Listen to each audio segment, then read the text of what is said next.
Good evening, everybody. How you guys doing? I hope that you guys have had a wonderful start to your Monday. I really like Mondays are such as they are, but I hope that you guys, if you're on here, I'm sure that you made it through. And woo, child, will be a lot going on Monday, don't it? Hey, Miss B. Hey, Tiffany. Hey, EJ. So, if you guys, are you Tiffany? Cool. If you guys were watching my video from earlier today, I told you guys that I would be coming back. Yes, you have a two for today, nomads, and the rest of y'all. But I want to come back and talk about the new updates concerning the Shanquella Robinson case. It has been 5 months, and there still have not been any arrests made. But there have been some updates, right? And we're going to talk about a couple of things that have happened since everybody started initially reporting on the facts of this case, right? Now you have some people that have been doing videos since day one. After the initial report was made and I did a few videos, there weren't any more updates. It was just speculation after that. And I said, well, I don't want to turn this into a, Kanika Jenkins, God rest her soul type of situation. So I'm just going to come back and give updates when we get new information, right? So a couple of days ago, um some new information came out, and new information came out via the criminal defense lawyer, um, the criminal lawyer. Anyway, I don't say the criminal lawyer that has been hired by Shanquella Robinson's family. Her name is Sue Ann Robinson. She is not any relation to Shanquella Robinson, but they did hire her as a criminal lawyer. Now, Benjamin Crump has been with the Robinson family for a while now, but Benjamin Crump is a civil rights attorney, and he is not a criminal lawyer, right? So, like I said, the family has now hired a criminal attorney, and her name is Sue Ann Robinson, and she's in Charlotte with them. And also, Sue Ann, they hired her, but Sue Ann has done something that not even Benjamin Crump has done. Sue Ann took herself down to Cabo, Mexico, to find out, to try to find more information about the case. You welcome, Angie, right? And boy, did she find out some information. And that's what we're going to discuss today, right? Um, but first, before I forget, I don't want to forget before we get into the new info. The picture that you're seeing right here is Shanquella Robinson, the attorney, Sue Ann Robinson, as well as her family. This is them in Washington, D.C. Shanquella Robinson's mom, her sister, Ben Crump, Suzanne Robinson, the criminal attorney, along with Tamika Mallory, who is a social justice advocate. They all went to Washington, D.C., basically to petition the government, the president. Ben Crump wrote a letter to the president of the United States, asking him to, pretty much wanting to know why nothing more has been done about this case, right? And so after that, they did a press conference. They presented the letter to the White House. A little bit after that, the White House finally, after 5 months, came out. The press secretary came out and spoke briefly about the Shanquella Robinson case, and she didn't give us any new information. She just let us know pretty much the same thing. But something that very interesting. I don't know if a lot. I actually went back and listened to what Ben Crump had to say during that when he was doing this press conference right here. And one thing that I didn't know, which is a new update for me, which is some new information for me, is that I didn't know that the United States, I didn't know that Mexico has now offered to give the Shanquella Robinson case, to turn this case over to U.S. authorities, right? So if the government or the state, whichever one, because it could be deemed as a felony or a state case, so whichever they choose to do, if they choose to do it, the Cabo Six can be tried and prosecuted here in the United States of America, because Mexico has agreed has agreed to turn the case over to the U.S. So they do have the ability to do that. At first, I was thinking since the crime happened there, it had to be prosecuted there. I didn't know that they could actually extradite a whole case and give it back to the U.S. Now, in the light of recent events, we know there's a lot going on in Mexico right now. It absolutely makes sense to me. That and also, the more people talk about this case on social media, whether they're speaking about it on national news or not, it is still to this day all over the internet. And I think that it could possibly be hurting or possibly can hurt the tourism dollars as far as Cabo goes in the Americans, right? And I'm thinking, Mexico is just pretty much fed up with the whole situation anyway. They felt like these were Americans that did this, and they may even be skeptical, in my opinion, when it comes to prosecuting American citizens on their soil. But for whatever reason, they have offered to turn this case over to U.S. authorities. So we're going to have to see what happens with that offer. It has been placed on the table. There was no mention of that offer during the press secretary's press conference the other day. But I didn't even know that that could be done. So I find it very interesting that I find it very interesting to know that they have the ability in the U.S. to prosecute this case, and why hasn't the U.S. taken the Mexican authorities up on this offer? Because these are all Americans that went over there, and in my opinion, in a lot of people's opinions, I feel that this was allegedly planned before they even left, right? So I just want you guys to know that the U.S. does have the ability to, they don't even have to extradite these people, because we all thought that the holdup was the extradition, right? But no, that is not the case. The case can be tried on American soil. So I'm like, wow, okay. Now, to me, I would prefer that it be tried on American soil, because I felt like that is premeditated over here. Okay, and we know that when you premeditate a murder or even conspire to commit a murder, it is considered premeditation. And there are a lot of mandatory sentences if you can prove that a murder was premeditated, right? We all know that, right? And so that's why I hope that the U.S.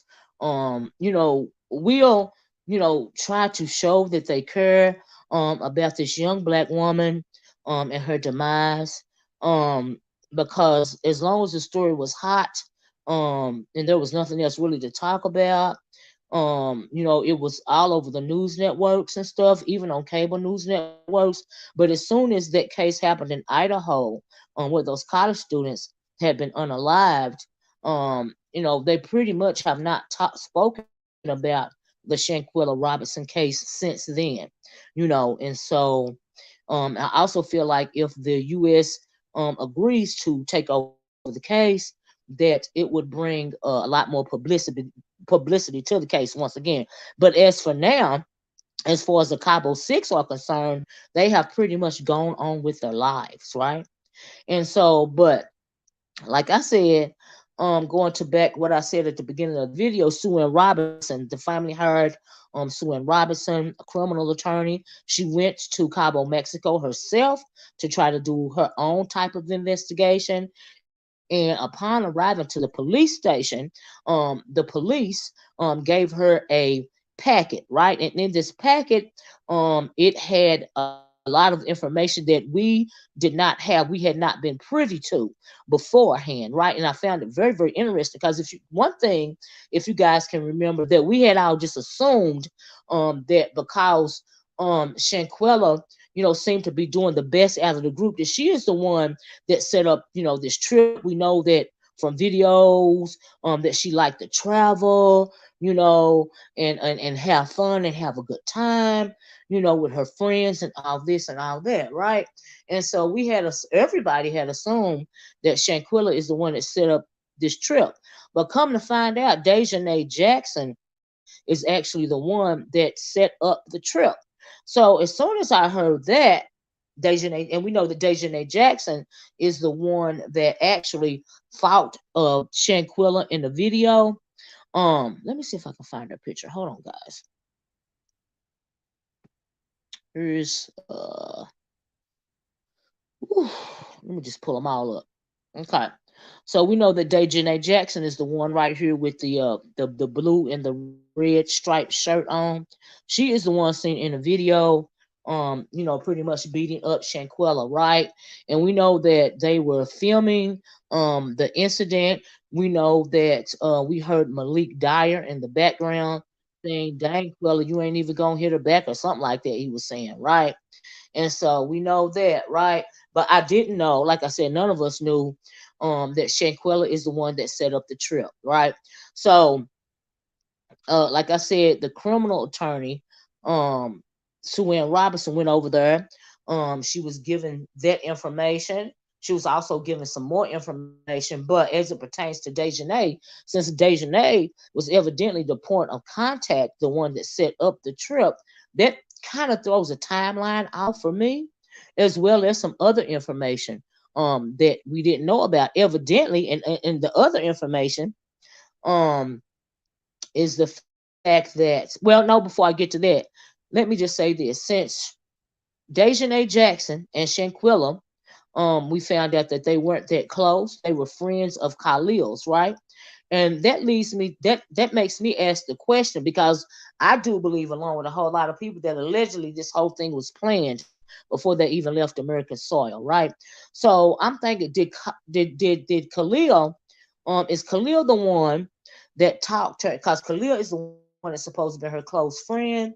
We found that out by the mom. Is he the one that pretty much talked Shanquella into going on this trip? And the reason why I say that is because the concierge, there was a concierge um, that was interviewed, and he said that the night of the dinner, um, not only has Shanquella not arrived with the rest of the group, that when he finally met Shanquella, when she came into dinner, she was indifferent, right? He spoke to her, she didn't speak back, she didn't look like she was in a party mood at all, right?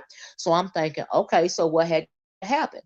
And another thing that we found out is that evidently there was another man on the scene. The concierge said that there was a guy in the room, a black male in the room before everybody else got there. And but what nobody knows is who this mystery man was. And I got to thinking, do we not know who the mystery man is, or do we? You know what I mean? And the reason why I say that is because of Mr. Nasir Wiggins right here. Now, as soon as I started hearing about that case, then I heard all that talking that Nasir was doing, all that fast talking and all of this back and forth and whatnot. I'm thinking, why is he so extra? Like, he real extra, right? So I'm thinking, well, do we know, was there 7 people allegedly, or um was Nazir not the last one there and actually the first one there? Now, see, we don't know. We don't know. So I don't, but for whatever reason, my mind just keeps going back to um Nasir, right? So I'm going to, and so that's why I asked the question, where's the +1, right? I'm going to discuss that. Let me go down here to the beginning of my screenshots, because y'all know I get to talking and I'll just be all off kilter, right? So, like I said, the criminal attorney, Miss Robinson, went down there and she got a not a press packet, but an information packet from the Mexican authorities. Also, along with, also in that press package was a interview that had been done with the host, with the villa, um, the villa's concierge, right? He was the one that was supposed to be taking care of the of the Cabo villas, I guess, guest or whatever, right? And so that is how we found out. And while reading um that interview that he done with the police down there, that is how everybody has now found out that Janae Jackson is the one that planned the trip. She is the point of contact, meaning she is the one that booked the Cabo Villa for the group, right? And he is also this concierge is also the one that mentioned this mystery guest, right? Now, so let me dwell on that mystery guest for a second. Like I said, either the timeline is off and Nazir Wiggins was flat out lying about when he came because he said he came later. We do know that Dejanay Jackson is the Dejanay, in fact, is the one that signed Nazir Wiggins' name on the guest list, right? But my thing is, if Dejanay Jackson, the hotel concierge, also said that he spoke to Dejanay Jackson. She called him ahead of time to let him know that her and her party would be arriving at a later date, because the plane was late or something like that. And she went on to ask him if she could do some shopping before she made it to the villa. He said okay. So my thing is, could she have also, and I'm sure she could have if she wanted to, because she the one that booked the villa. She would have had to given whoever that male was there first. She would have given them had to have given them permission to be in the villa, right? That's what I'm saying. So is that why she possibly signed Nazir Wiggins' name on the list, or if she signed Nazir Wiggins' name on the list because he was going to be late, just like he said. And why wasn't this seventh person, this alleged mystery guest, on the list at all? Because instead of the Cabo 6, is it really the Cabo 7? Because his concierge is telling us about another guest, or either he's telling us about Nazir Wiggins. And that's what I was thinking. You know what I mean? And so, um,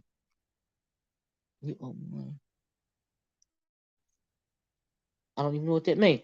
But anyway, yeah, I just found it interesting. I didn't hear nobody speculating about that, but I just my the hairs go up on the back of my neck when I think about Nazir, cause he's the one just doing way too much talking. He's way too cocky and unconcerned about the situation. He done told about 3 or 4 different lies, maybe more, since since all of this information came out, the first batch of information since that came out. And so that really says something to me, right? And you also have to ask yourself, if Nazir Wiggins is not the first person there instead of the last person there. And also we found out that actually Shanquella arrived separately. She arrived after, um I guess after and allegedly before Nazir, but she arrived separately from Dejanay and Khalil and everybody else. They were all on the same flight.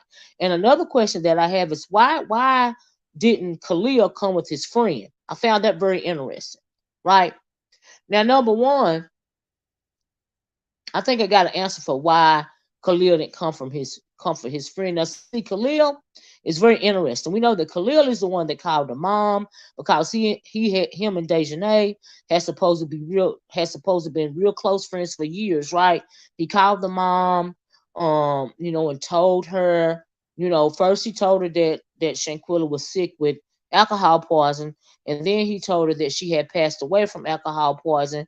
I also It was also said that he was outside on the phone with the mom, and the mom asked to speak to the doctor. And this is per Shanquella's mom herself, and he told Shanquella's mom that the doctor was busy trying to revive Shanquella, right? So the mom didn't get to speak to the doctor at all anyway, right? And so, but I find it very interesting, like I said, that Khalil, and he is also the one that brought the other girls to the house to offer up to try to explain away um when they was telling the mom that she had passed from alcohol poisoning. This is before the mom saw the video, right? And then I heard on somebody's video that they were actually streaming the fight, and I found that very interesting. So here's a little snippet um from what the concierge said, and what he says on this is the concierge said the first night the group arrived, he noticed something was off.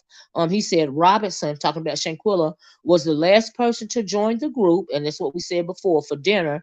And that she seemed not to fit with the others. Now, see, we didn't know that before, so why would she be upset? Number one, she is not the one that planned the trip. Number two, now the concierge is saying that she didn't fit in. She was, she seemed to be irritated basically about something. And so who talked her into going on this trip, and she really didn't even know these people like that. So like I said, but Khalil was friends with the whole entire group. So I think that he is the one that talked her, like I said, into going on the trip in the first place. Like, I really do believe that, because he real sketchy, and he was never her friend anyway. That's just how I feel, right? So before we get to that, I just want to go on and pull that up. But like I said, hey Cloud, hey everybody. I just found it very interesting. But my thing is also, is the concierge is telling, saying what happened during the night. The reason why Dejanay went on and called everybody into dinner is because the concierge had told her, like, hey, I think they said it was like 8 o'clock. The dinner has been ready for like an hour. If you want the chef and the server to stay longer, we're gonna charge you an extra hour. And she was like, no, no, no, y'all come to dinner, right? So that's how everybody got around at the dinner table. But prior to that, we know that Shanquella had called her mom, and she was talking to her mom on the phone. Now, if Shanquella was already there feeling some type of way, you have to ask yourself why. What happened to get her in this mood? Is this the mystery guest the reason why she was in the mood? Because or were they acting funny with her the whole time? Because we know we saw a video of her looking for the rest of the girls, and they were huddled in a back bedroom, pretty much talking amongst each other in a very low tone until she popped in on them, and asked them about swimming naked and all of this and all that, right? And they try to play it off. So they're already conspiring, and and she's a woman, and you can feel, woman or man, you can tell when people are acting shady with you in a group situation, right? So she already had been feeling like, they was acting shady with her, and was the reason why, she was in such a funky mood. Is that because she found them whispering about her in that back room? Or, like I said, was it because this mystery guest? There very well could have been somebody there, and because her name wasn't on the list, we didn't know about it at the time. And also, that person may not have wanted to be on camera. So it's absolutely plausible that I believe either Nazir Wiggins is lying and he was their first and not last, or either there is in fact a mystery guest. But for whatever reason, I suspect, in my opinion anyway, this is what put her in that foul mood, the night before, the night of the dinner, right? So we know all that happened. I also think that we saw a video of her swimming at one point in time in the swimming pool, right? So I'm thinking, and somebody was filming her swimming in the pool.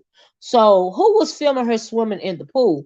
Was she filming herself, or was somebody filming her? Now you were like, well, probably Khalil is filming her swimming in the pool or something, but no, it didn't seem that way.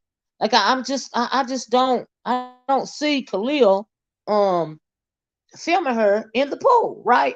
And so before all we know, she could have had words with somebody.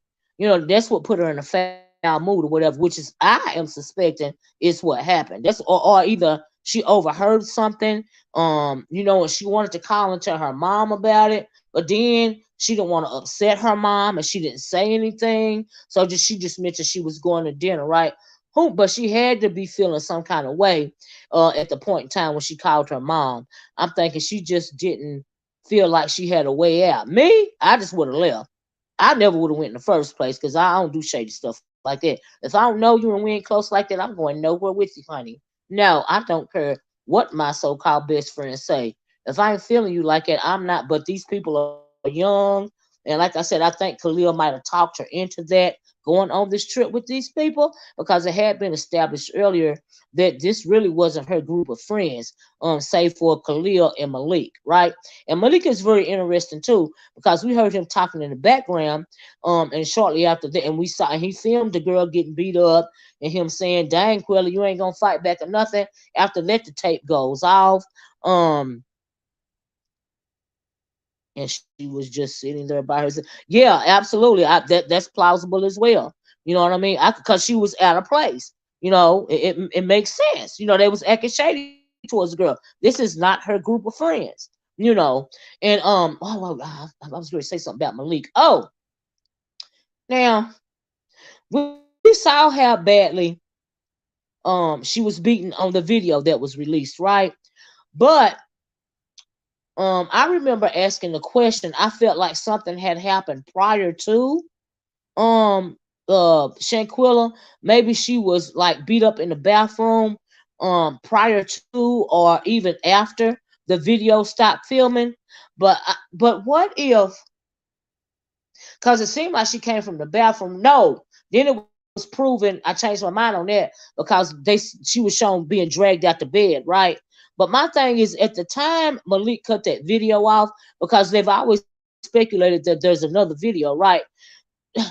The way that her spine was, pretty much severed and her neck broke, I really felt like that was somebody kicked her in the back of the neck with some kind of force, right?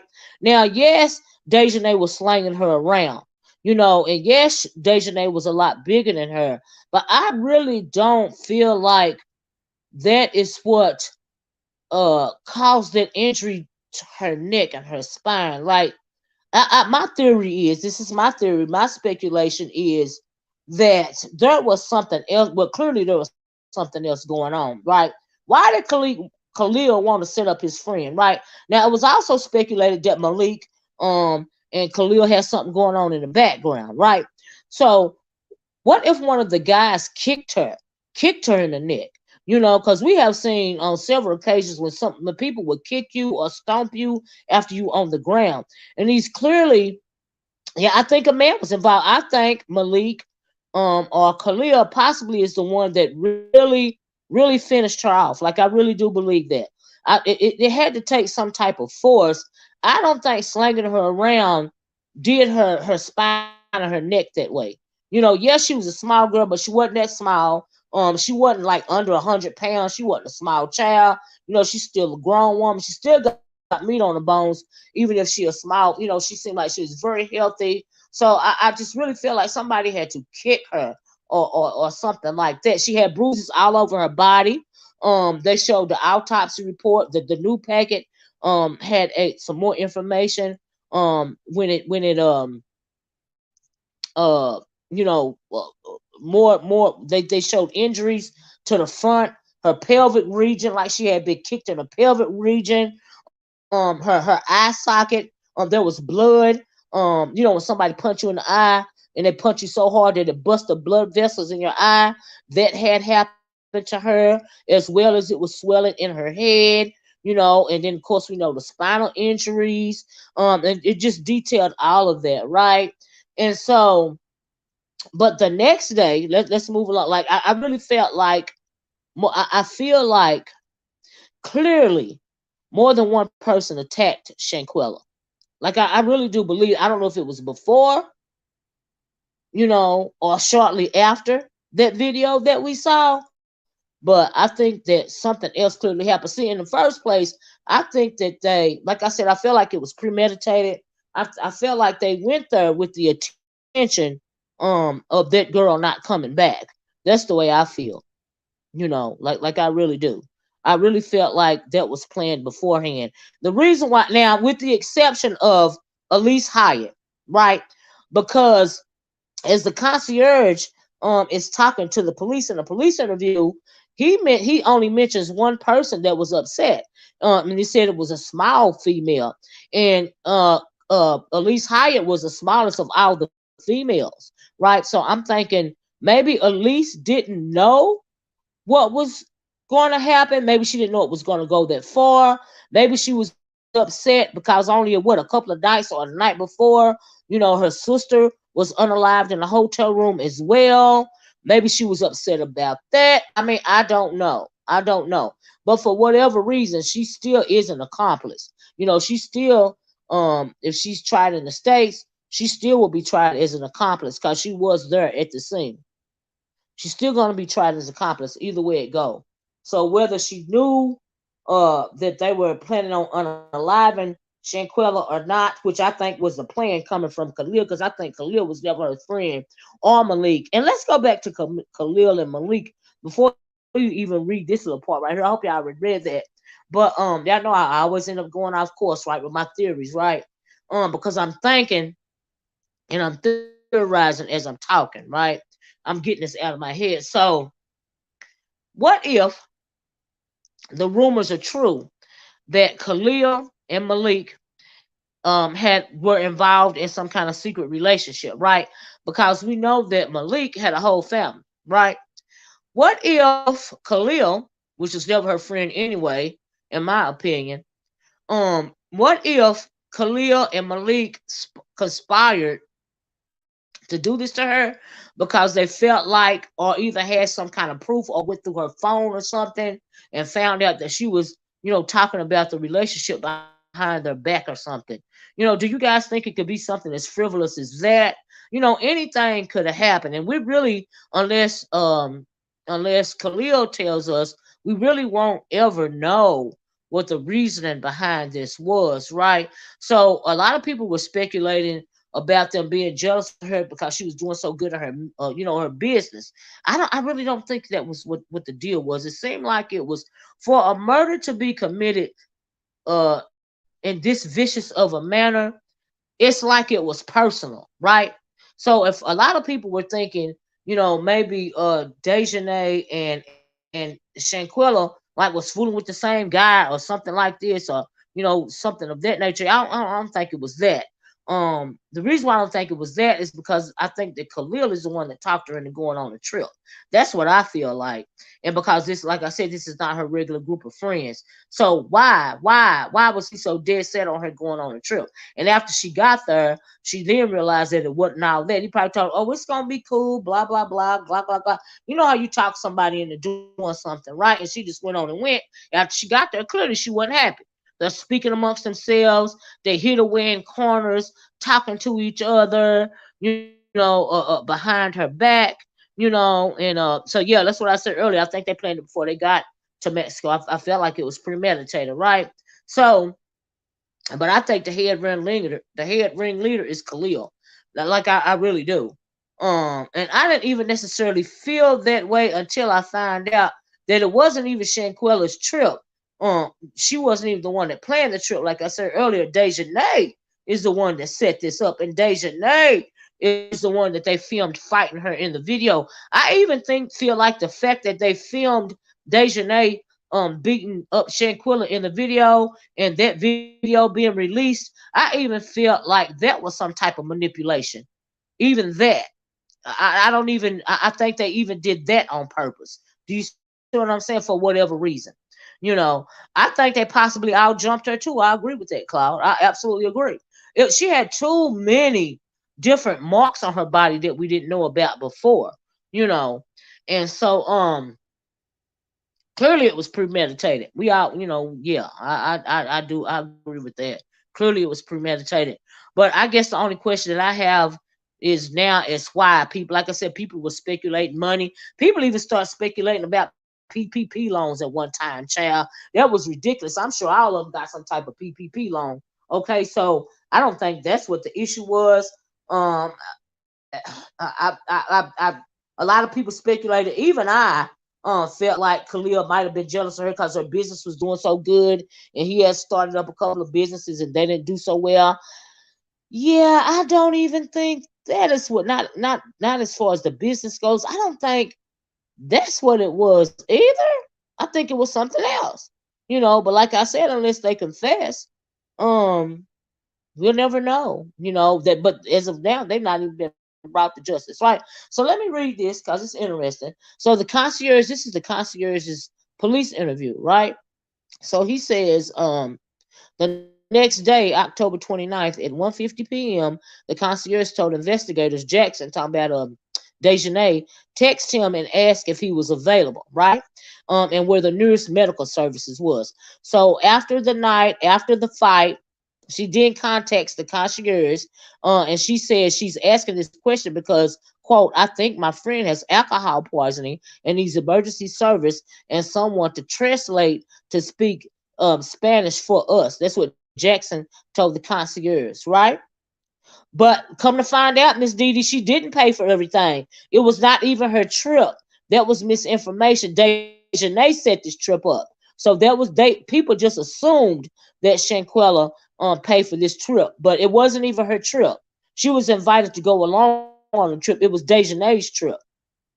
You know, she found the villa. She paid for the down payment for the villa.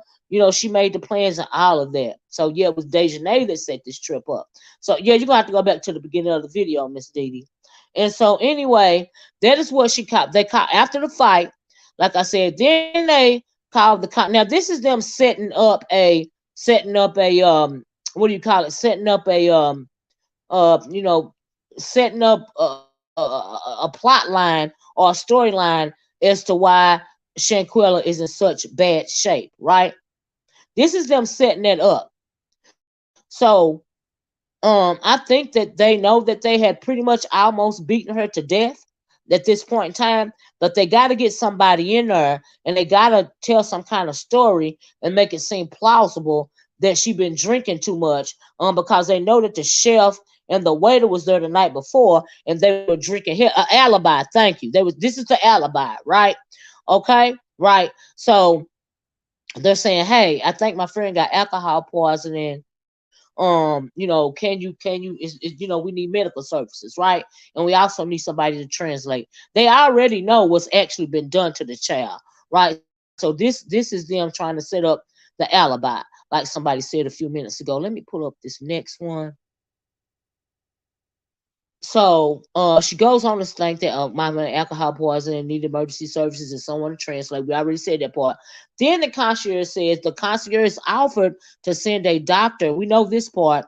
Who spoke English, and who could determine if Robinson needed to go to the hospital. Right.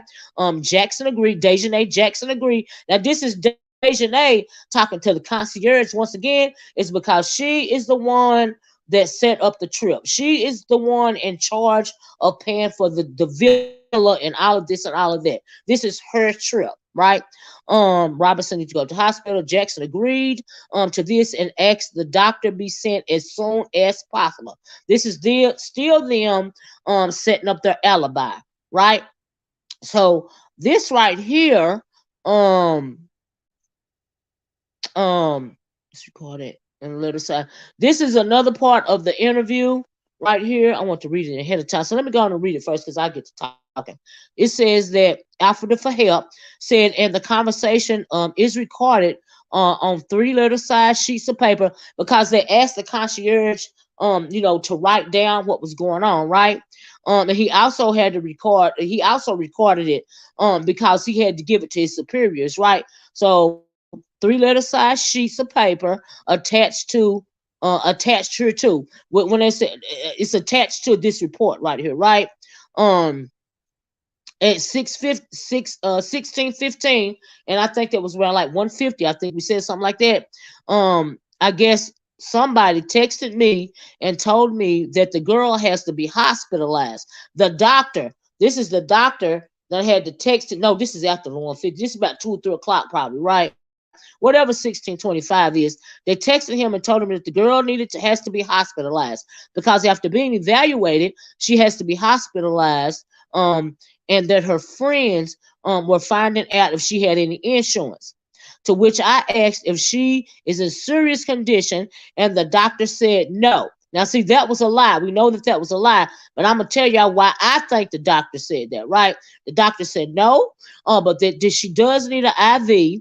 That she is practically unconscious, and that was why she had to be hospitalized. And then it goes on to say later the administrator da da da da da. Let me tell you something. At first, I was thinking that the doctor, a while ago, we the way that it was told to us us that the doctor was colluding with the police and everybody was trying to cover this up, right? The reason why I think the doctor said that she is not serious, but she do need to go to the hospital for an IV, because that doctor looked at her body in the condition that it was in, and the fact that she was darn near unconscious anyway. She had to be lethargic by this point in time. That doctor know that some trauma that happened to this girl's body. You know what I mean? I mean, even us, we are not doctors. And if her eye is swole and her head is swole, she can't raise up her neck. She's unresponsive. She got visible bruises on her body. Her one of her eyes has been, hit so hard that the blood vessels done busted in her eye, and it's, all of this and all of that. Clearly she was, face probably swole, her probably all over the place. Clearly, this doctor noticed something done happened to that girl. I think that doctor didn't want to let the rest of them know that she knew that something bad had happened to this girl, right? So she said, no, it ain't nothing really wrong with it. She just need to go get an IV, and plus she almost unconscious. Alluding to, yeah, this might be alcohol poisoning, right? But I think I don't think that doctor was trying to cover up nothing. I think that doctor was trying to get that girl out of that villa, to get her to the hospital, because I felt like that doctor know that Shanquella was in bad shape. She just didn't want to let them know that she knew that the girl was in bad shape. That's what I felt like happened. I don't think that the doctor was trying to cover up nothing. Like, I really don't believe that now. I believe that she knew that something bad had happened to that girl, and she was trying to get her up out of there. That's what I think. Now you got to realize, this is the hotel doctor, and they don't want to kick up no fluff. These are Americans, and they don't want to kick up no stink. But that doctor know, in my opinion, that something bad didn't happen to the girl at the hands of the people that was in the in that hotel room, right? So the thing goes on to state that, let me read this. Miss Bartica says, if you have ever been to Mexico, you have to pay for everything. I wonder, did they pay him or her? And is that why he gave half? Or I don't think so. People were speculating that at first. I really don't think so. I think that doctor knew that girl was in bad shape, and she was trying to get her out of there, with as little drama as possible. And I even think that she could have been afraid to let on that she knew something more that happened, afraid that they wouldn't let the girl go to the hospital. That's what I felt like. That's just my theory. You know what I mean? I could be wrong. They could have paid her. I don't know. We weren't there, but this is just me speculating, right? So the interview the concierge goes on to state that later an administrator of the villa contacted the concierge to ask if he requested an ambulance, because security was notified to let one in, right? So it says that it's not clear from the interview transcript how much time had passed. So we don't know how much time passed between the doctor getting there and the ambulance being called. That's what they're talking about, right? It says that after this, he received another call saying Robinson had died and he needed to get to the villa as soon as possible. The concierge then called the administrator and told him that, look, man, this girl done died. You need to get her now. We got a problem on our hands. These Americans, right? And so that's why he called pretty much called his boss, because the concierge was there first, right? So, right, especially with them saying they didn't want to take her to the hospital, because also the first time when people was talking about this, they were saying that she didn't have. The mama said that she didn't have insurance or something like that, or it was gonna cost 5,000 pesos, which ain't nothing but about $250 or something like that. To take her to the hospital. Of course, they had the cash, but the whole thing sounded shady, right? And so, let me go with this. I think that the doctor, and that's why I say too that the doctor is the one that tried to get her up out of there. I think she might have tried to save her life, actually, honestly. Let me read this. So it says that upon arriving to the villa, I find a couple of Melissa. This is the administrator, right? I believe. Upon arriving to the villa, I find a couple of municipal police officers talking to blank in the parking area of the house. I'm thinking they're talking to either the concierge or somebody area of the house, or either the doctor even. Um, and one of the guests who was of African American descent. Regular build, short hair. I'm thinking this is Khalil. Was coming and going from the house, right? And calling by cell phone a relative or friend in the United States, which that had to be Khalil right there. Using blank as a translator, right? Goes on to say that I also saw the main client, Mrs. Jackson Dejanay, making contact with the male guest, and on several occasions entering and leaving the house. So she talking back and forth to Khalil, right? During this time, I am waiting for blank to tell me what to do, right? Maybe the doctor to tell me what to do. Since he or my concierge team leader, no, this is somebody that's employed there. Since he or my concierge team leader, so I entered the house where I initially observed the guests relaxed. They were relaxed, calm, sitting in the living room area and near the bar and dinner table. They wasn't hollering, screaming, hollering, "Oh my God, Quella done died. Oh my God, this, that, and the other." They just sitting there, relaxed and calm, right? Right? And so I got on the side because we have the Cabo 6 down here at the bottom. But also on the side, I said, found out about another guest. Who's the phantom guest? Now, like I said, either that phantom guest is Nazir and he wasn't a phantom guest at all, or either it really was somebody else there. They're just not mentioned. Either way, I don't know. It's kind of sketchy to me, right? So, no stalkers allowed. Thanks for the super sticker, love. I appreciate you. Thank you so much. So, um, we have that information right there, right? Now, the last sentences was very notable to me when they say, "So I entered the house where I initially observed the guest, the Cabo 6 right here, and possibly 7, relaxed now, relaxed, calm, sitting in the living room area near the bar and dinner table. Everybody calm. All of this mayhem is going on. They don't try to bring this girl back to life. The ambulance, um, thank you, Simply Me. The ambulance done arrived, the police done arrived, the administrator there, the administrator I think is on the way or either there, the concierge is there. People just, Khalil outside talking on the phone, pacing back and forth. Deja they keep going in and out the house, but everybody else just calm, chilling. They just sitting there. They just sitting there. You know what I mean? They just sitting there like it's not a problem. You know.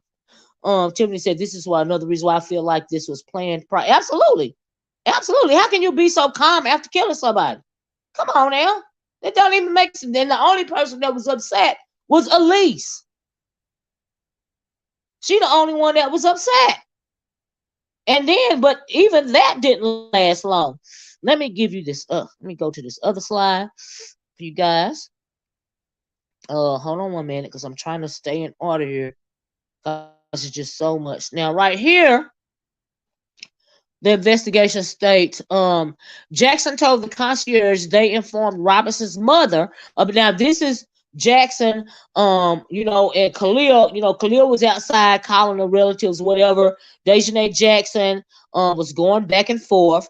You know what I mean? Robinson's mother about her death, and that it was, quote unquote, it was so fast. And quote, to lose her in an instant for having had too much alcohol. Now we know that's the alibi, right? It was so fast. It was so quick that she died that quick from alcohol poison. Now come on now, really? Really? God, just to lose her just like that from alcohol. Oh my God. you know, and all of this and all that. Hey, Water Sniper said, imagine if they didn't record it. Right. They would have probably gotten it too small for their own good. I agree with that. I actually agree. Yes, I do. I agree with that. Said then he asked if he could hug. Okay, then the concierge asked if he could give Dejanay Jackson a hug, right? Because mind you, the concierge is talking to Dejanay because Dejanay is the one that set up this whole trip. Dejanay is the point of contact. Dejanay is the one that's paying the money for the villa. That's why the concierge is focused on her, right? So he goes on to say that she gave me a very indifferent hug, very cold. I saw a very sad guest, a skinny girl, which I think is what is her name? Elise, a skinny girl, and I saw that she was in pain, right? Now, was she in pain because she had lost her sister, or was she shocked by what just happened, right? Says the concierge told him, that's what the concierge told the investigator, that I left that area and stayed outside to the main entrance to give them some space to mourn and grieve. So he saw Elise was upset, everybody else sitting there. He asked Dejanay if he could give her a hug. She said yes, he gave her a hug, but it was a very cold hug. Once I said, wait, Dejanay, yes, this is why this is an update, Water Sniper. You're going to have to go back to the beginning of the video. Some new information has surfaced. Shanquella is not the one that set up the trip. Like everybody thought, come to find out, Dejanay was the one that set up the trip. So, yeah. But you're going to have to red ball it back, Water Sniper. And so, like I said, that's why he focused on Dejanay. So he then goes outside to give him some space, right? Because they had just lost their supposed dear friend, right? That's what he thought. So then he said minutes later, this is the concierge, right? He says minutes later, quote, minutes later, I heard laughter. The concierge recalled in the interview. So he go out, he hugged Dejanay. He found everybody sitting around. You know, Elise is clearly upset. He go outside of the door, and a minute after he closed the door, he right outside the door. I'm sure they don't know that he right outside the door. He heard laughter coming from inside the house, y'all. He hears laughter coming from inside the house. Ain't that something? I was like, wow. Wow. That is crazy. He hears laughter coming from inside the house. I said, that's cold-blooded. So, like I said, why was Elise upset? Is she upset because she lost her sister? Or is she upset about Shanquella? You know, is everybody laughing but her? Like, and why are they laughing? Because they think that they got away with something. You know, we pulled it up. We pulled it off, y'all. Blah, blah, blah, blah, blah, blah. Because like we're suspecting, allegedly, this is premeditated. You know what I mean? But he said, he told the police, the concierge told the police that minutes later, I heard laughter. That's what the concierge recalled in the interview. I was like, wow, that's cold-blooded. They ain't nothing but a whole bunch of demons, right? So, let me find another thing for y'all. So over here, at this point in time, the concierge is still talking, right? I find this interesting. Pay attention to this too. Hours later, Dejanay texted the concierge about dinner. Now, they just lost Shanquella, one of their dear friends and travel companions. The concierge texted the concierge about dinner. And he arranged a ride for the group to San Jose. But he found out later the group went to the airport, right? Now, so let me stop right there. So she calls the concierge. She tells the concierge that, hey, you know, we've been dealing with this all day. We ain't had no food. We ain't had nothing to eat. Can you arrange a car service for us so that we could go get us some dinner? So the concierge arranges the car to come pick them up so that they can go, supposedly go have them some dinner. Okay? But come to find out, they didn't go to dinner. They went to actually a airport hotel. That's where they went. They went to a airport hotel. Now here, I even got a question about that, right? They went into an airport hotel to get up out of there. But I even got questions about that. Now, if they arranged for the car to come pick them up to dinner, I'm assuming the concierge had already left. Well, we know the concierge was already gone because the administrator told him that, I'll take over from here. You can go on home. You go on back. It's in one part of these are not all of the transcripts, right? On one part of the transcript is saying where the administrator, the concierge's boss, after he got there, he told the concierge she can go on back home. I'll take it from here, right? So after everything calmed down, she texting about the ride for the food. I'm thinking the boss, the administrator, had already left. Shanquella's body has already been taken away. The police are gone. So she texting saying, we need a ride to go have us a dinner because we ain't had no food all day. And the concierge was like, bet. So let me call for a ride so they can go to San Jose and get them something to eat. Now, my thing is either the mystery guest was still there with their luggage and took the luggage to the airport for them, or the luggage was already packed in the back of the van that was supposed to be taking them to dinner. So it was one or the other, right? It was one or the other. So the statement goes on to say that the next day, a maid told the concierge that the villa was empty. The next day, now after they already gone, now they already done ran for the border, child. They already at the airport hotel or whatever, right? The maid told the concierge that the villa was empty and asked if the guests checked out. Surprised, the concierge said they had not, and he texted Jackson. Right? He didn't even know that they was gone. They just left. Okay? Right? He looked surprised, right? He didn't know that they was gone. The maid came in there and said, hey, there ain't nobody in here. I imagine she looked for belongings. It wasn't nothing laying around. No personal items was in there. So that's why she called the concierge and said, well, have they checked out? It's empty in here. Ain't nothing in here. No people, no clothes, no suitcases, no nothing. It's just empty. And he didn't even, and she did check out. They just left, right? So the goes on to say that Jackson didn't respond. So okay, did I read this part? Surprised, the concierge said they had not, because they had not checked out, and he texted Jackson, right? They had not officially checked. Dejanay had not, in fact, checked out of the hotel. They was gone, but she didn't check out. They got out of there as soon as possible. Like I said, they supposed to be going to dinner, but instead they was going to the airport, right? So they hadn't officially checked out, right? So he texted her, but she did not respond. Says Jackson did not respond until the next day, on October 31st, when she told him they had already left for the U.S. And asked if she needed to sign anything for checkout, right?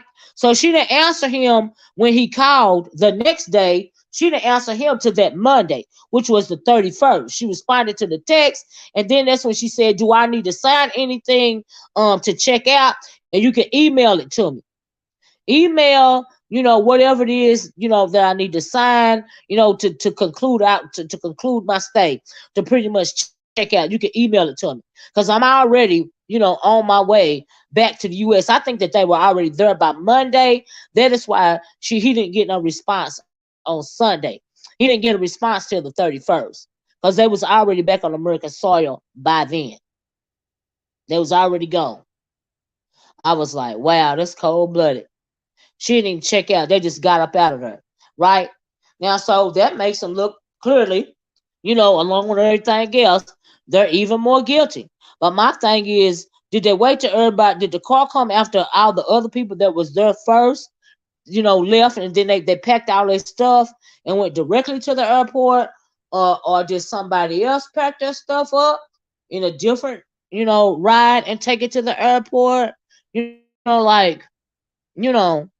What happened, right? So the concierge goes on to state that later, when news broke of Robinson's death, and a video was released of Jackson attacking her, Dejanay attacking her, the concierge said he, quote, realized that practically Jackson, Dejanay, had manipulated him in an effort to leave the country as soon as possible. He felt manipulated. After that video came out, after he saw that video, he tells the authorities that I felt manipulated. He felt Dejanay had manipulated him, by asking, can you call us a car for dinner? And all of this and all of that. When actually they took that car and they went to the airport with it. And he didn't even really think he was already sketchy because they already back in the country before she returned the text about her already being checked out. She gonna say email me the checkout information. Then he found out about the video. He viewed the video and then he was like, hold up, she manipulated me. She manipulated me to go on to get out of the country. Tiffany said they probably slipped someone some extra cash to take the luggage. You know what? That's possible too. Absolutely. I don't know which one uploaded the video. But they're saying people were speculating that it was Malik. Well, we know that it was Malik filming the video, so it had to be this video in particular that was released had to be on Malik's phone. I'm assuming it was Malik's video that was leaked, but I don't know that either. I don't know that. I'm sure a lot of them was filming because they said that they were streaming. You know, you know. So yeah, yeah, yeah. Now, whoa, now what is this right here? Uh, I feel awful for the father because they showed the mother buying a car. I don't believe that. With the GoFundMe money and not showing any remorse. Now, I don't know where you got that from, but I don't believe that at all. I don't believe that. The same way they try to defame Kanika Jenkins' mom's name with all these extra theories and stuff. This woman done lost her child. This woman has been advocating for justice for her child since she found out about this. She got Ben Crump and all of her family. They done went to Washington. They're demanding that Washington something about the case. And you're gonna come in here and say something about she was buying a car without no remorse. That don't even sound right with the GoFundMe money. Didn't I just tell you? Did you come in late? They done hired attorneys and did all of this stuff with that GoFundMe money. That criminal lawyer is not free. She not doing that pro bono. So why would you say something like that? See, it's stuff like this. Part of the reason why look comments like this is what happened when it came to the Kanika Jenkins case, right? They start spinning so many narratives, right? They start defaming the girl to the point to where it let the public realize, as well as the officials, the authorities, say, hey, we ain't got to do nothing about this because don't nobody, really care about the case anyway. Because look at all this crazy stuff they saying about the victim as well as the victim's family. You know, they must haven't seen the mother's the speak about her daughter. The pain is all over. Yeah, the pain is all over the woman, and I think the woman is trying to be as strong as she can because she really wants to find justice for her child. So yeah, it's no coincidence that this happened around the day of the dead. Right, that's true too. A popular Mexican holiday, I believe, around November 1st. Well, I mean, it was probably planned that way too. I mean, them demons ain't no telling why they playing this. You know, Spartacus said, I saw that on one of the channels. I was just asking, had you saw that, and I didn't know that YT who reported that was being mean. I mean, then you shouldn't have repeated it because common sense should tell you if you saw any of the videos of the family. Well, what is that? Well, why? Like, what is wrong with people? You think just because you can on the internet you can disrespect the dead? And I don't even know if you saw any of the videos at all of the. If you looked in her mom's face, if you had even just seen one of the videos, you could tell the pain that's in the woman's face. Like, why would she not have no remorse in her face for her baby being gone? That lady, they don't look like they dirt poor around there to Charlotte, North Carolina. Them people, they didn't even ask for no GoFundMe money, and they just set up that GoFundMe for that child. You know, that don't even make no sense to me. It's a whole disrespect thing. Why even bring it up? But anyway,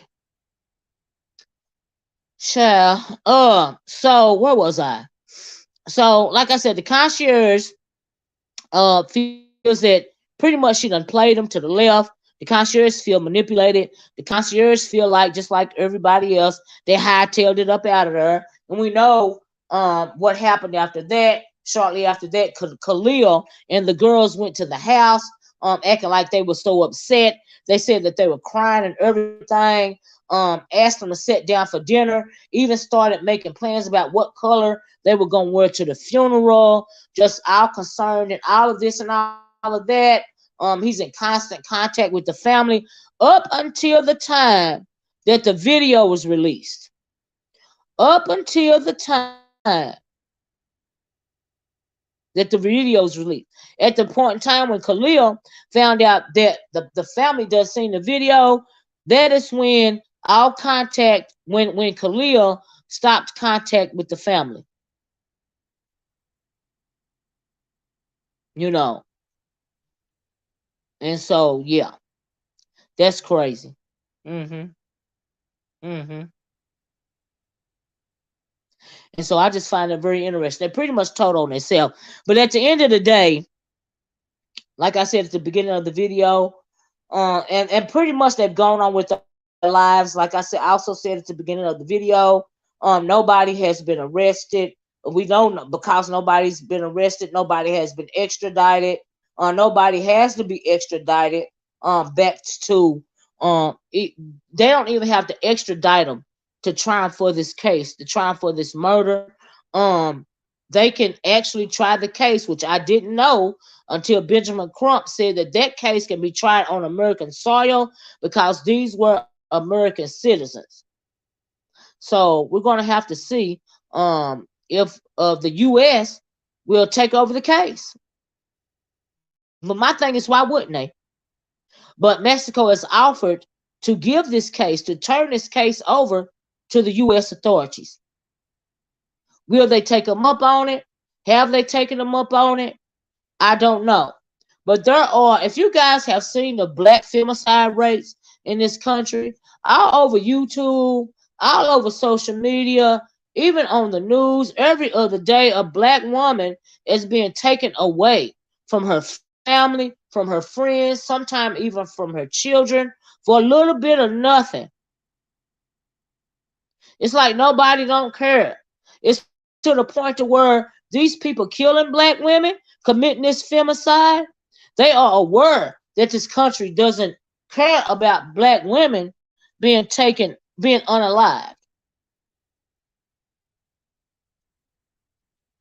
You know? And so it's very interesting. But I do think this was premeditated. I don't understand why the U.S. hasn't taken up Mexico on this offer. Like I said, I think Mexico want to be done with it. Mexico said you can have the case. You can try it on your own soil. We'll pass this to you. We tired of dealing with it. It's absolutely getting so bad for us out. You're absolutely right. You're absolutely right. Y'all can have the case. You don't have to extradite them back here to Mexico. We don't have to charge we don't have to try American citizens for anything. Y'all can have the case. We give the case to you. So why hasn't that been done yet? That's what I want to know. You know.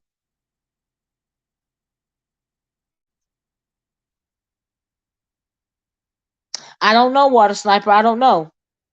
I don't know. I don't know. But I find that very interesting. So I guess we're gonna have to wait and see how the US is gonna respond, because pretty much Mexico has, pretty much put the ball in their court. It's up to the US to extradite them, either round them up and extradite them to Mexico to be tried, or either for the U.S. to take up the case. But it would appear to me, since they over here, and clearly it was premeditated over here, all they got to do is prove it, allegedly, let me say allegedly, that the U.S. wouldn't mind taking on the case. Like, why would they? If you don't want your American citizens in Mexican jail, try the case over here.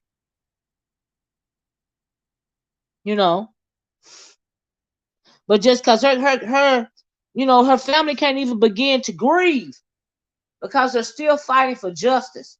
They just want a little peace of mind. You know, I agree with that. Clause says, to make matters worse, Mexico wants nothing to do with that case. Number one, spring break. Number two, Mexico is ultra corrupt, and is washing their hands. They're washing their hands of the case. It's been too much going on in Mexico concerning American citizens, you know. And so, yeah, I hope, well, Lady T, I hope you'll roll it back to, red ball it back to the beginning. And so, but yeah, they pretty much are done with it. The Mexican authority said, here, y'all can have the case back. If y'all want it, if y'all want to try it, in the States, don't even worry about extraditing it back. Y'all can have it. Y'all can try the case over there. You know, y'all can have it right there in the States. We'll give you all that we got over here. Hey, Miss Philadelphia, I hope that you be part of the replay gang. I hope that all you guys who came in late will be part of the replay gang. But Mexico don't even want to bother with it. Like I said at the beginning of the video, I feel like it's hurting tourism. It ought to hurt tourism, or they fear that it's going to start to hurt tourism, because Cloud just mentioned it's the number one destination for spring break. It's hurting their money, so they don't want to have nothing to do with it. They don't want to try them over there. They don't want them to be extradited back. They say, hey, y'all can have it. So why has the U.S. taken them up on the offer? They're voluntarily, saying that y'all can, deal with this your own self. Deal with this, American citizen to American citizen. Deal with it in the American justice system. So why hasn't that been done? So, but since they spoke about it in a press conference, maybe I don't know. I don't know. I don't know. You got that right, Cloud. I don't know. I don't know. But anyway, that's all I got. I just wanted to bring this to y'all. Let y'all know, because I didn't know all the stuff the concierge had said. And I also didn't know that Mexico said pretty much that y'all can have this case. We don't want to deal with it anyway. We'll pass the ball to y'all. Y'all try them over there. Y'all arrest them. Y'all try them over. Y'all arrest them and try them over there. We'll give you everything that we got. All right. They already got Dejanay Jackson on the video fighting the girl, and the girl not fighting back. They already know that they hightailed it out of there via the concierge, and he didn't even know that they was gone. Dejanay didn't even sign out. She didn't even what do you call it? She didn't even she didn't even let everybody know that she was gone. They didn't even know. They thought that they were still in the villa. Then she gonna call text the concierge back and say, text me, if you need me to sign anything, because we gone already. And then didn't do that till they was already on American soil. Ain't that something? That's cold blooded. But the mom did an interview not too long ago, and she said that that they pretty much, which we all know anyway, that the Cabo 6 and possibly plus one, they've all gone on with their lives. They're just living their life, their day-to-day life. They've gone on about their business, and nothing has been done to them. So my question is, will they ever be brought to justice? I certainly hope so. I think the United States of America, the justice system is wrong if they don't choose to deal with this case on American soil. Because I think that is exactly what needs to be done. exactly what need. And I know people say, well, Mexican prisons are really hard and all of this and all of that. I think that it would be a better fit if they're tried and convicted over here. Like I really do. I really do. Because for a whole lot of reasons, you know. But anyway, that's all I got. I'm gonna get off of here. I hope you guys enjoyed this video. Please hit the like button on your way. Uh on your way. I am sleepy, y'all. Chad, y'all know it is a money for me and I am tired. I did 2 videos today. Chad, if y'all to check out my first video, it was real messy. It had a lot of good tea in it. Please go check out the first video that I put out today. And so and please hit the like button on this video. Um, you know, a lot of this is just me theorizing, but I did present, the updates. And like I said, I hate that this is unfortunately, in my opinion, going to end up just like the Kanika Jenkins case. And what I mean by that, you'll have video after video and people finding out all kind of evidence, but at the end of the day, nobody's ever going to be brought to justice. Um, when it comes to the unaliving of this beautiful young woman. And that's just crazy to me. That don't make no sense to me at the end of the day. But all we can do is pray for the family, and pray that they have a sense of peace. That's easier said than done. I think Shanquella's mama, I know it don't seem like she going, and I wouldn't if it was me. She's never gonna stop until she's satisfied when it comes to bringing those responsible, for her daughter's passing to justice. And I don't blame her for that. And she seems like she's real steadfast and unmovable about this. You can tell that she really cared, deeply loved. Cared is not the word. Deeply loved that baby, as she should. And yeah, yeah, the father too. Don't get me wrong. The father and the mother. I'm sure they want the same thing. They want justice for their baby. The mom is sticking out to me, simply because people are saying a lot of bad things about the mom. They didn't respond. She didn't respond the way that they wanted her to respond, which was break down and cry, be extra emotional on camera, be hysterical. And so because of that, they want to spin all these crazy narratives. In the first place, you can't tell nobody how to grieve. You know, no, there have been no new updates in the Jelani Day case either. No new updates. Zero. None. And so, but anyway, let me get off here. You guys have a nice restful night. You guys be safe. Like I said, please hit the like button on the way out the door. And I'm gonna talk to you guys later. Please pray for this family, that they have some sense of peace, and pray that justice will eventually be served when it comes to the Shanquella Robinson case, because that is what needs to happen. Justice needs to be served. I just hate that um,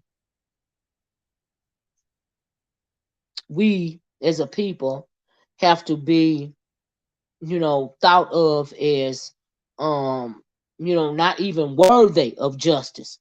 Because that's what it seems like to me. But anyway, I'm gonna leave that right there. I'm not gonna get on my soapbox about that. That is another video entirely. I just want to bring these updates to you guys. So yeah, I'm gonna talk to you guys later. Y'all have a good night. Bye bye. Peace.